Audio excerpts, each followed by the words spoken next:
Pursuant to Office of ONI Retrieval and Acquisitions Inquiry of 26 September 2552. The following is a target profile of Thel Vadami, Supreme Commander of the Covenant Fleet of Particular Justice, compiled by Lieutenant Commander Locke.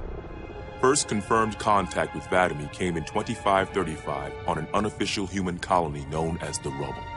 After-action reports from civilians, as well as Spartan Units 006, 111, and 120, suggest that Vadami was at that point a relatively minor functionary of the Prophet of Regret. Spartan 006 engaged Vadami in combat on the Rubble. Both parties survived the encounter.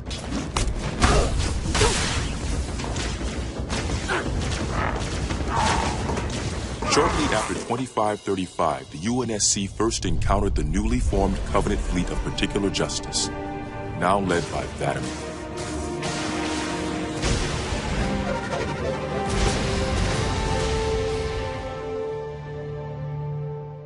Review of early engagements with this fleet show that it quickly grew in size from 5 to nearly 60 ships, as Vadami cut a path through many human systems. ONI Section 3 made multiple attempts to anticipate or even track Vadami's movements, at the cost of a number of operatives' lives. Vadami eluded all such efforts, and he continued his unpredictable and devastating campaign. Vadami also stands out from other Covenant commanders in the frequency in which he takes a personal role in ground assaults.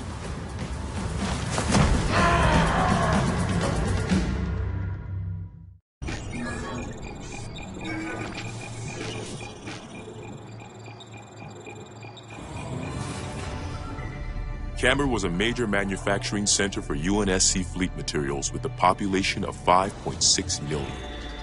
After discovering Camber's location, Vadami penetrated the early warning perimeter without alerting UNSC forces and began his ground and orbital attacks before most of the planet knew they were in danger.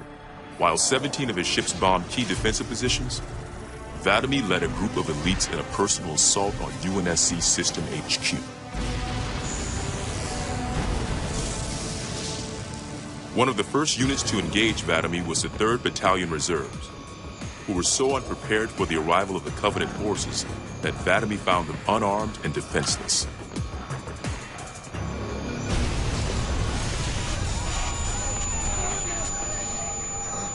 In an unexpected display of what appears to be honor, Vadami allowed the 3rd to finish gearing up before engaging them in combat. While we've had multiple reports of a strict system of honor and ritual behavior followed by the elites within the Covenant, this is the first recorded example of such honor being shown to human opponents. But even given the chance to defend themselves, 3rd Battalion losses were complete. Vadami continued his campaign across many human systems, culminating in his most devastating blow against the UNSC at Reach.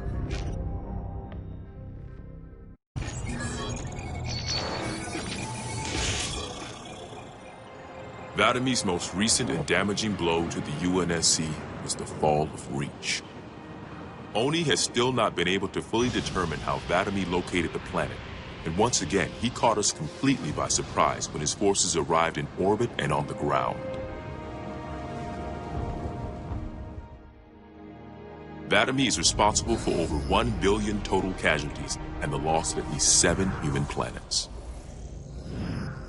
His forces have defeated all UNSC counterattacks at the cost of 123 fleet vessels and over 23,000 personnel.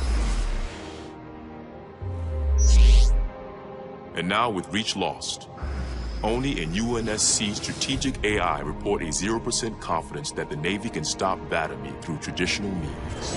In the opinion of this investigator, Vadami is the most dangerous Covenant military asset on the field. It's common knowledge that the Covenant have a significant technological advantage over the UNSC, but are sometimes inflexible in their tactics. This is not the case for Vadami. We cannot predict what he'll do next, but given time, we fear he will dismantle all remaining UNSC strongholds. This agent's recommendation? Immediate termination. If humanity wants to survive this war, we cannot do it with Vadami on the field.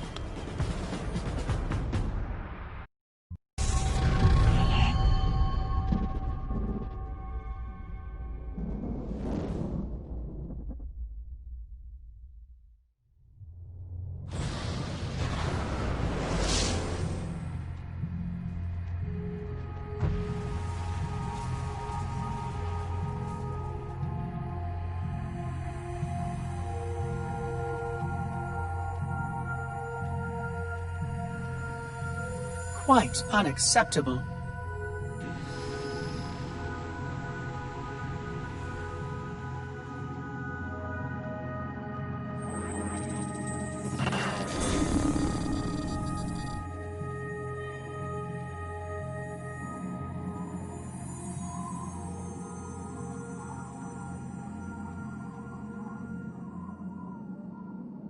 Glorious day. The prophets will be pleased that we have rescued an oracle from the humans' violation of the Holy Temple. Why do you keep calling it a temple? My installation was a weapon, and one which we needed very, very badly. But Oracle, I do not understand. We were told the rings are salvation, a gateway to paradise. Told? By whom? Anyone who told you that is a fool, or quite mad. That installation was a beautiful tool, designed to destroy everything the Flood might feed on. Everything? Oh, quite everything. And if even one Flood spore survived the destruction of my ring... Communications. Shut down all lines to the fleet. We will not notify the prophets of our discovery until I hear everything this oracle has to say. I will gladly share what I am permitted, but we have little time. What has been unleashed here could destroy everything you have ever known. On that, Oracle, we are in agreement.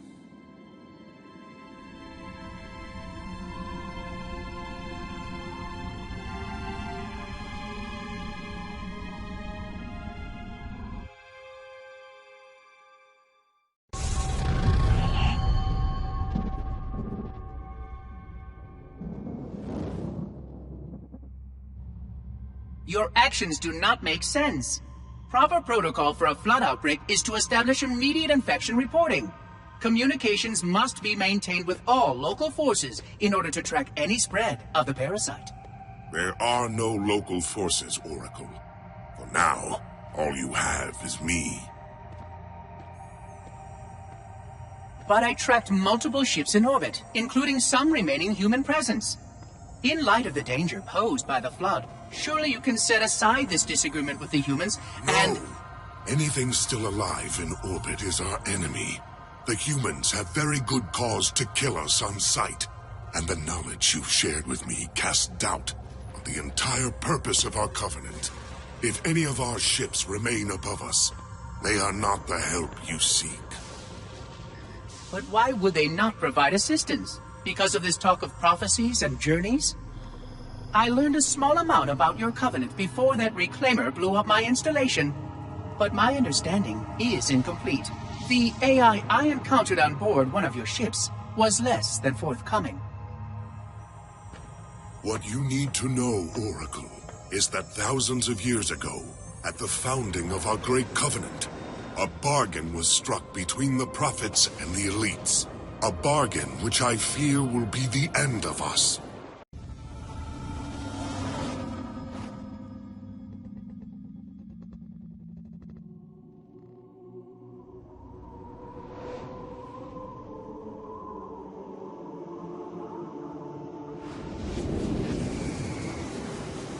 Regarding the history of the Covenant and its glorious founding species, the Sanshayum and Sanghili, the record of punished deeds would not be sufficient without a word on the Arbiter. Not the consignment of shame that it is currently, but what came before. The legendary warriors of Sanghili past.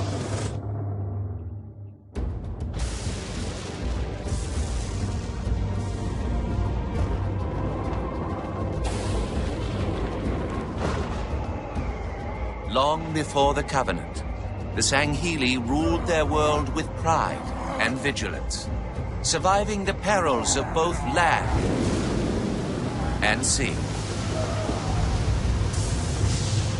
These were the arbiters of old, part king, part judge, warrior rulers, unlike any of which would follow. When we arrived on their frontier world of Ulgathon, the cost of life was severe. Led by a mighty arbiter, the Sanghili resisted our entreatment with ruthless force, leading to decades of war.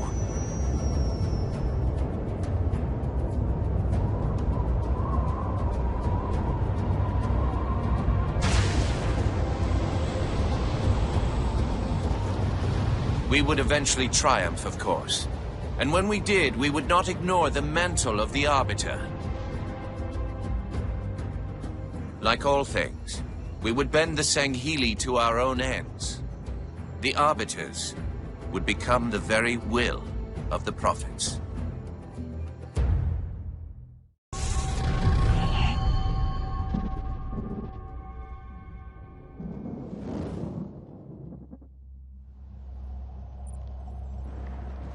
For generations, our holy arrangement put the Prophets in charge of religion and technology. The elites led our military forces to convert new species and find relics such as your Halo.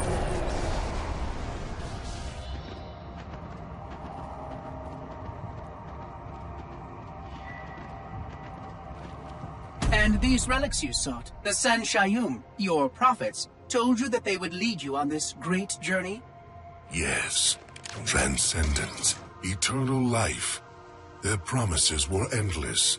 We gave up our old ways to follow the Prophet's lead on the great journey.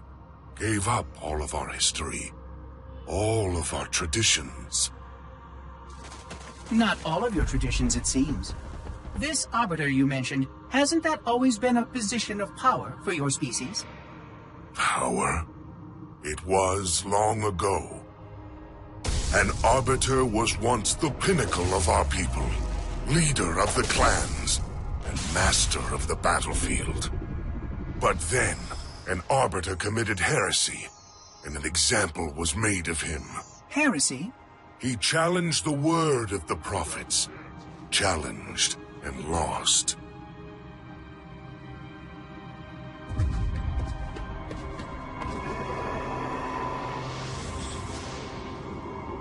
So the title of Arbiter became a badge of shame for our most spectacularly failed warriors. Yes. They were accomplished manipulators. Back before the firing of the array. I see at least that hasn't changed. Manipulators? What? And before? Before when? I will explain later. Right now, I want you to tell me everything you can of these Arbiters.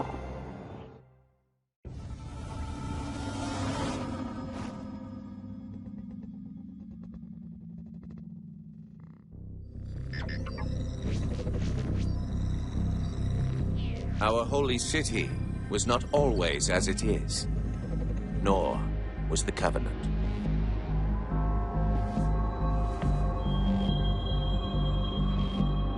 At one time, it was only Sanshayum and Sangheili. But as we grew, and new species were added to our number, radical steps had to be taken. Our first encounter with the Lek Golo was an effort in futility.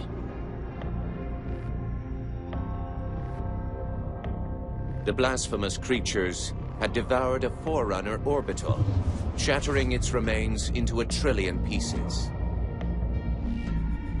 What was left became the Rings of Tay. As no conventional methods could purge the rings of their infestation, we sent one of our most faithful, an Arbiter. For a full year, this Arbiter ventured across the surface of one of their moons, learning both their strengths and their weaknesses. It was there that we discovered the Lek Golo's secret.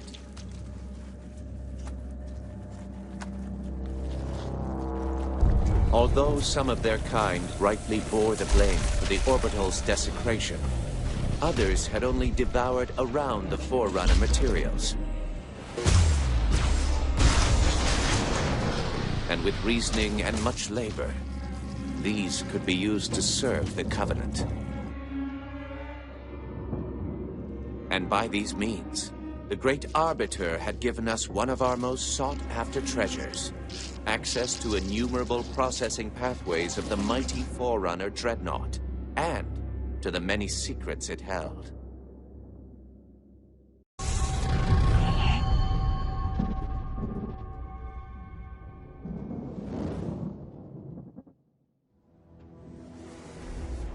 It is most unusual that in all the exploits of these Arbiters, you never mention their role in choosing their missions of redemption. There is no role, Oracle. Once one of our commanders becomes an Arbiter, he belongs to the Hierarchs.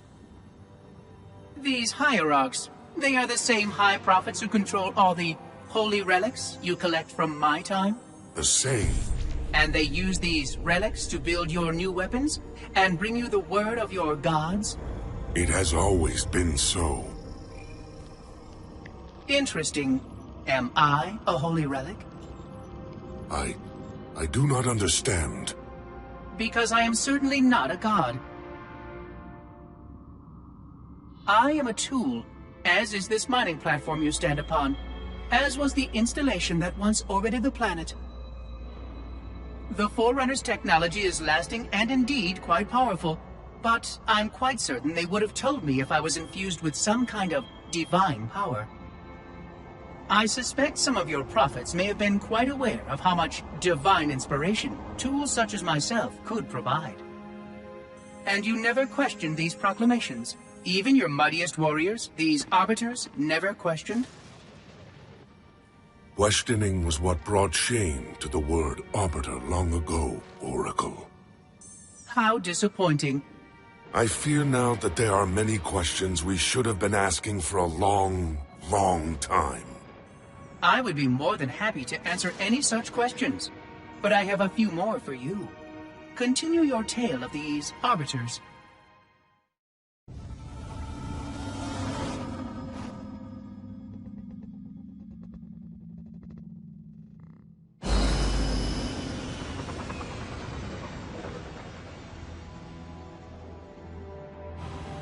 Whereas most species were grafted into the Covenant by faith or mutual beneficence, the Ungoi were not such. Their kind was brought into the fold by force, and it was by force that they were held captive. Their world had no prayer against our might and majesty, and their peoples were quickly laid low, many of them brought into subjugation.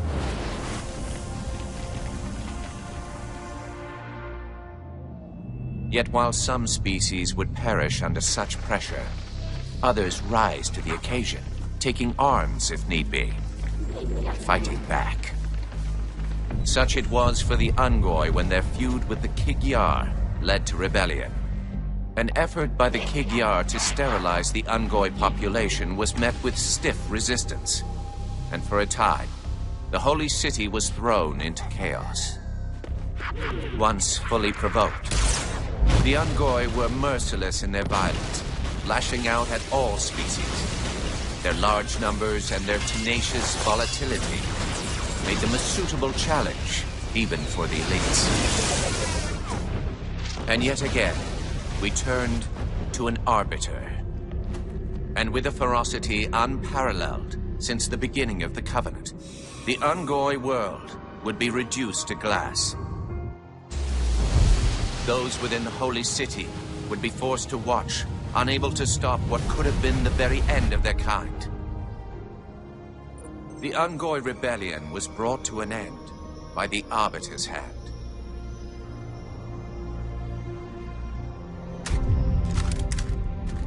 Their world was not completely lost, and those who survived within high charity found some measure of mercy. They had proven their worth in combat, and would now serve alongside the Sangheili in battle.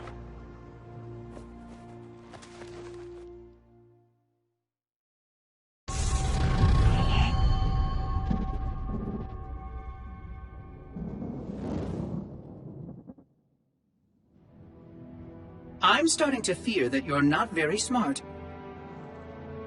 Mind your tongue, Oracle. Oh, I mean no offense. I'm not talking about you. I'm talking about your species. How long have these prophets been anointing Arbiters? Since the fall of Falchavami, the first disgraced Arbiter, roughly 400 years ago. Incredible! And in all this time, it never occurred to you how convenient it was that your prophets were able to find a powerful, capable leader among your people. who happened to suddenly commit a terrible blasphemy every time the power structure of your covenant was threatened. I do not understand. You do little to dissuade my fears. Then teach me. Looking back at the record of the Arbiters you've discussed, was it not surprising to anyone that those chosen to become Arbiter were more than simple warriors? How so? Each of them had significant political influence among your people. In some cases, that influence was already being used to question the decisions of your hierarchs.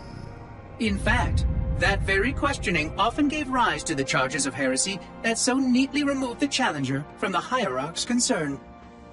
And once they were branded Arbiter, they promptly and quite cheerfully ran to meet their deaths. all our lives we look down at the path, put our feet where the prophets tell us. All our lives spent convincing ourselves of the truth of our covenant. Could all of it truly have been wasted? Let's hope not all of it, for we have a great deal of work to do. The Flood is still out there, so I require a cooperative reclaimer to enact proper containment procedures. But your Covenant keep trying to kill all the reclaimers I can find. All this bickering is quite a deadly waste of time. Right now, the most important question we can ask is this. Who could break this hold the prophets have over you?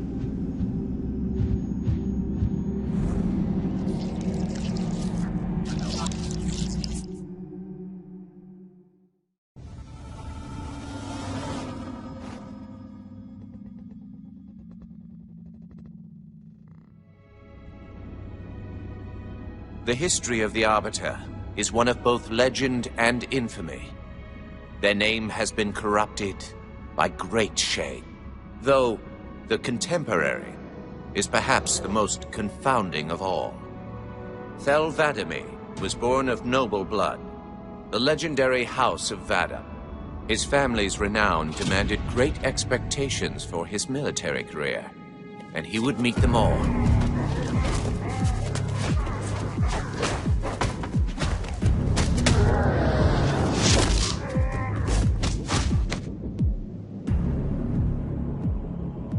One of the youngest to achieve the status of Shipmaster, and one of the youngest to gain the rate of Supreme Commander. In our campaign against the humans, few have risen to renown as 'Vadamee. World after human world, all laid low for the sake of the great journey. But then came Halo. Shame unto shame. He failed his greatest charge, and the sacred ring was desecrated. By such disgrace, Thel 'Vadamee became the Arbiter. As a mere scribe, I do not challenge the word of the hierarchs, but I would be remiss not to voice concern. This Sangheili should have been put down, publicly slain as an example to all of our prayerful expediency. With the discovery of a second ring and the changing of the guard, all things are in jeopardy. Will this Arbiter remain loyal? Or will he stand with his people as they are abolished by our newfound might? I would never openly challenge the divine proclamations of a hierarch, but this Arbiter is a risk I would not have tolerated. And I now fear the days of the Covenant are numbered.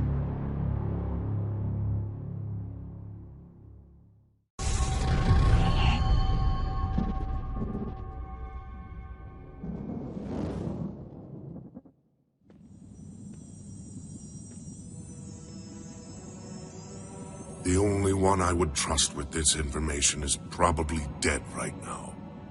He was commander of the fleet that brought me to the system. Thel 'Vadamee was his name. But after hearing you tell of the destruction of the ring, I cannot believe that he still lives.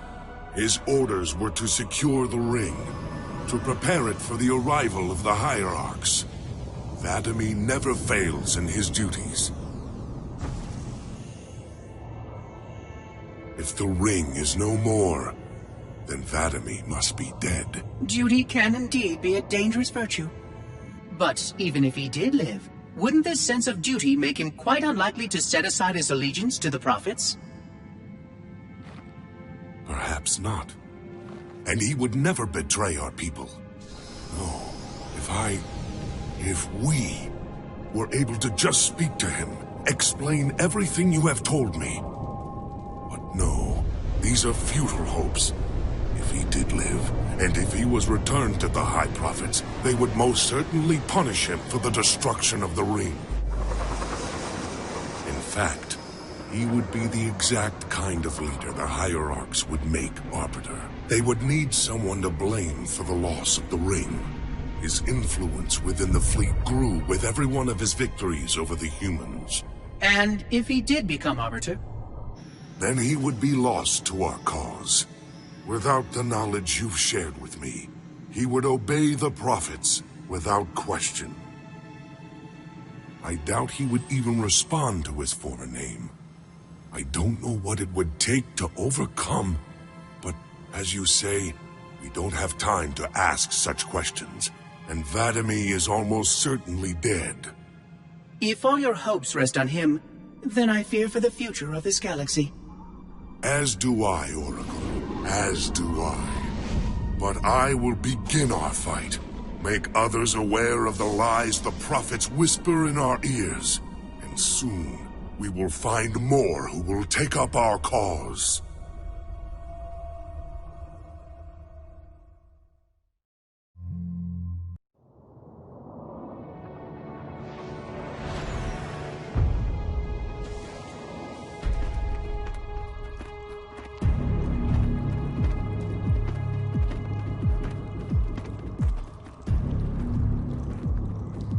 Activate the Kindler. Make haste. We have little time.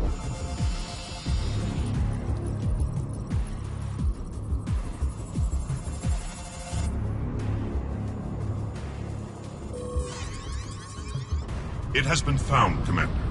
Very well. Mark the coordinates and proceed with caution.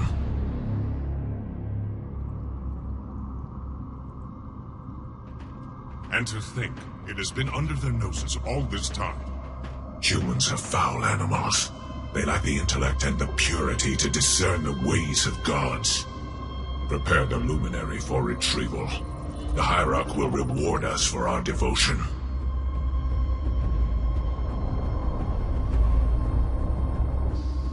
Well done, Commander. Do you know what you found? A Luminary Hierarch. A divine instrument. It is more than that, Commander. This is the one spoken of in the prophecies. It lights the sacred path.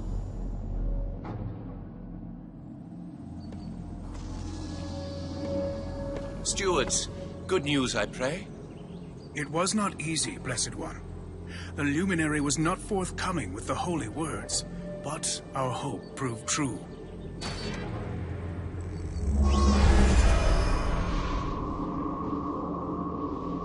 The sacred rings. Halo. And not Halo alone, High Prophet. It also told of this. The final home of the Forerunners, and the creation of the sacred rings. The Ark. By the gods. It is glorious. The stories were true. Where did the gods hide such a treasure? It lies far beyond the borders of our galaxy. Accessible only by way of portal. The one portal the Luminary spoke of was here. The Forerunners called it Erde Tyrene. Our calling is clear. We must go there at once. We will take the ships in our command and go to this world immediately. This Erde Tyrene. Take heed, brothers. Your work signals the culmination of our Covenant's holy quest. Hold fast. The great journey is at hand.